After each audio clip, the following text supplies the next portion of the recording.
የሰው እንባ ላብና ደም ፈጽሞ አይኖርብህ።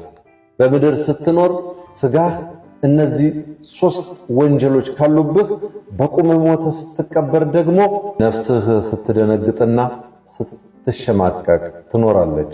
ሰው ሲያነባ ሰማይ ዝም አይልም፣ ልብ ሲሰበር ምድር አትረሳውም።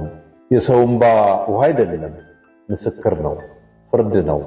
ሰውን ስታሳዝን በራስህ ዕድል ላይ ስቃይ እየጠነሰስክ እንደሆነ አትርሳ። ዛሬ ማንንም ልታስነባ ትችላለህ። ነገ የዚያ ሰው እንባ በመንገድህ ላይ እየጠበቀህ እንደሆነ አትዘንጋ። ሰውን ማሳዘን ዝናና ጀግንነት አይደለም፣ ድክመት ነው። ሰውን ማስለቀስ ድል አይደለም፣ ውድቀት ነው።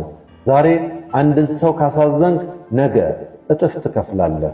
ዛሬ የአንድ ሰው ልብ ከሰበርክ ነገ ሙሉ ሕይወትህ ስብርብሩ ይወጣል። የዚህ ምድር ታላቁ በደል የሰው እንባ ደምና ላብ ዋጋ ባለዕዳ መሆን ነው። ምክንያቱም ገንዘብ ቢጠፋ ይመለሳል፣ ክብር ቢወድቅ ይነሳል። ነገር ግን የተሰበረ ልብን ሙሉ በሙሉ ላይመለስ ይችላል። የፈሰሰ ደምም አይታፈስም። የደሙ ዋጋ ግን ባለቤት አለውና ዝም አይልም። ስለዚህ የሰው ደም ላብና እንባ ዕዳ እንዳይኖርብህ እጅህን ሰውን ከመጉዳት ቆጥብ፣ ቃልህን ከማፍረስ ታቀብ። ሰውን ካከበርክ ክብር ትቀበላለህ። ሰውን ካስለቀስክ ግን ራስን ትቀብራለህ። አስታውስ፣ ሕይወት ዙር ናት። የሰጣሃትን መራርቃ ትመልስልሃለች። ስለዚህ ዛሬ የምትመርጠው የነገህን ታሪክ እንደሚሆን አትርሳ። ስቃይ አትፍጠር፣ በእርሱ ፋንታ ሰላም ፍጠር። የውድቀትህ መነሻ የሰው እንባ ሳይሆን የስኬትህ መነሻ የሰው ፈገግታ እንዲሆን ምረጥ።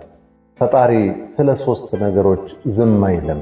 ስለ ሰው ልጅ እንባ፣ ላብና ደም። የማንንም ሰው እንባ ደምና ላብ አይኖርብን።